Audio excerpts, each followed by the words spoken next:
एकादशी व्रत का महत्व हमारे भारत में कितना है, इसका उल्लेख शब्दों में कर पाना मुमकिन नहीं। हर एक एकादशी अपने साथ भाग्य, वैभव, सुख और मोक्ष लेकर आती है। आज हम आपको अश्विन मास की कृष्ण पक्ष की इंदिरा एकादशी की कथा सुनाने जा रहे हैं। ये एक ऐसा एकादशी है जो पितृपक्ष में आती है। पितृपक्ष में आने की वजह से इसकी महत्ता और इसकी महिमा कई गुना बढ़ जाती है। इंदिरा एकादशी का व्रत करने से मनुष्य को सुख समृद्धि की प्राप्ति होती है। साथ ही इस व्रत को करने से उसका ही नहीं, उसके पितरों का भी उद्धार होता है। आइए सुनते हैं इस अद्भुत व्रत की कथा, जिसका श्रवण करने से आपके समस्त पापों का नाश होगा। लेकिन दोस्तों, अगर आप हमारे चैनल हीरोइक टेल पर नए आए हैं तो हमारे चैनल को सब्सक्राइब करके हमारे परिवार का हिस्सा अवश्य बने। चलिए दोस्तों, भगवान हरि विष्णु का स्मरण करते हुए इंदिरा एकादशी व्रत कथा का रसपान प्रारंभ करते हैं। ये बात है सतयुग की, जहाँ महिष्मती नगर के राजा इंद्रसेन रहा करते थे। कहा जाता है कि राजा इंद्रसेन भगवान विष्णु के परम भक्त थे। वे बेहद पराक्रमी और बुद्धिमान राजा थे। वे सदैव ही अपनी प्रजा का ख्याल रखकर उनका पालन पोषण किया करते थे। उनके मुख पर सदैव ही श्री हरि विष्णु का नाम रहा करता था। एक दिन जब राजा अपनी प्रजा के साथ वार्तालाप में लीन थे, तभी उनके दरबार में देव नारद मुनि ऋषि पधारे।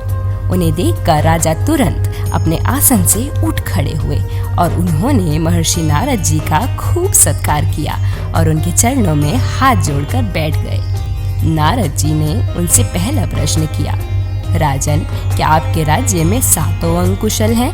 राजा ने बड़ी ही विनम्रता से कहा, हे महर्षि, आपकी कृपा से मेरा राज्य हर तरीके से कुशल मंगल है। फिर उन्होंने दूसरा प्रश्न किया और कहा कि क्या आप अपनी प्रजा का ख्याल रखते हैं? इसके जवाब में राजा बोले, मेरी प्रजा ही मेरा परिवार है। फिर अंत में उन्होंने तीसरा प्रश्न पूछा, क्या आप भगवान हरि विष्णु के प्रति पूरे मन से समर्पित हो चुके हैं?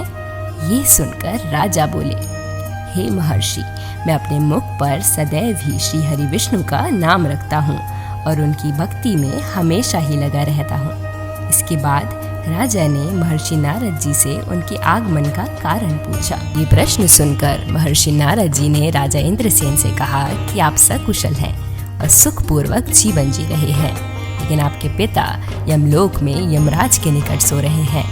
मैं जब यमलोक पहुंचा तो मैंने आपके पिताश्री को वहां देखा। जब मैंने उनके वहां उपस्थित होने की वजह पूछी तो मुझे बताया गया कि यूँ तो वह एक बड़े ही धार्मिक राजा रहे, लेकिन उन्होंने एकादशी व्रत के समापन से पूर्व ही पलायन कर दिया था और इसी वजह से वे आज वहां निवास कर रहे हैं। उन्होंने मुझे एक संदेश लेकर आपके पास भेजा है। यह सुनकर राजा व्याकुल हो गए और उन्होंने मुनि से पूछा कि कृपया कर बताएं कि मेरे पिता ने क्या संदेश भेजा है। नारद मुनि ने कहा कि आपके पिता ने आपको अश्विनी मास के कृष्ण पक्ष की इंदिरा एकादशी का व्रत करने को कहा है, जिससे कि वे अपने किए हुए पाप से मुक्त हो जाए और उन्हें स्वर्ग की प्राप्ति हो सके, उनकी मुक्ति हो सके। नारद ऋषि ने कहा कि आप एक आदर्श पुत्र हैं, ये हम सभी जानते हैं, और अब आपका धर्म कहता है कि यमलोक में रह रहे आपके पिता की इच्छा आपको अवश्य ही पूरी करनी चाहिए, जिससे कि वह स्वर्ग लोक की तरफ प्रस्थान करके मुक्ति को प्राप्त कर सके। आप आने वाली इंदिरा एकादशी के व्रत को अपनी पूरी श्रद्धा के साथ संपन्न कीजिए और मुझे पूर्ण विश्वास है कि श्री नारायण विष्णु आपके व्रत को स्वीकार करके आपके पिताश्री को मुक्ति अवश्य ही प्रदान करेंगे। यह सब सुनकर इंद्रसेन ने नारद जी के समक्ष हाथ जोड़े और उनसे विनती करते हुए कहा कि हे मुनि श्रेष्ठ, कृपा करके बताएं कि इंदिरा एकादशी का व्रत किस प्रकार किया जाता है, इसे करने की विधि विधान क्या है, जिससे कि मैं पूरे विधि विधान से इस व्रत को पूरा कर सकूं और अपने पिताश्री को उनके पाप से मुक्ति दिला सकूं। राजा की ऐसी विनम्र प्रार्थना सुनकर नारद मुनि उन्हें इंदिरा एकादशी व्रत की विधि विनम्रता पूर्वक बताने लगे। उन्होंने राजा इंद्रसेन को बताया कि इंदिरा एकादशी से एक दिन पूर्व दशमी पर आप नदी में स्नान कर यज्ञ आहुति दें भगवान हरि विष्णु की पूजा करके उनका स्मरण करें और साथ ही साथ अपने पितरों का भी स्मरण करें। दशमी के दिन आप दिन में एक ही बार भोजन ग्रहण करें और पृथ्वी पर ही शयन करें। एकादशी के दिन आप भगवान हरि विष्णु के समक्ष स्नान आदि करके एकादशी व्रत का संकल्प लें। अपराह्न में भगवान की पूजा अर्चना करें। एकादशी को फलाहार कर भगवान की पूजा करें और भगवान के लिए भोजन अवश्य अर्पित करें। इसके बाद अपने पितरों के लिए भी भोजन अर्पित करें और उस भोजन को सूंघ कर गौ माता को खिला दें। रात्रि होने पर भगवान का कीर्तन भजन करते हुए अगले दिन द्वादशी में अपने व्रत को तुलसी के पत्ते के साथ खोलें। इस विधि विधान को करने पर आपको अवश्य ही मुक्ति मिलेगी और इस व्रत से आपके पिता को ही नहीं, आपको भी बहुत पुण्य लाभ मिलेगा। नारद मुनि जी ने ऐसे वचन सुनकर राजा इंद्रसेन से इंदिरा एकादशी के व्रत को विधि विधान से करने का निश्चय कर लिया। राजा ने अपने भाइयों और दासों के साथ इंदिरा एकादशी का व्रत किया और नारद मुनि जी की बताई हुई प्रत्येक बात का विधि विधान से पालन किया।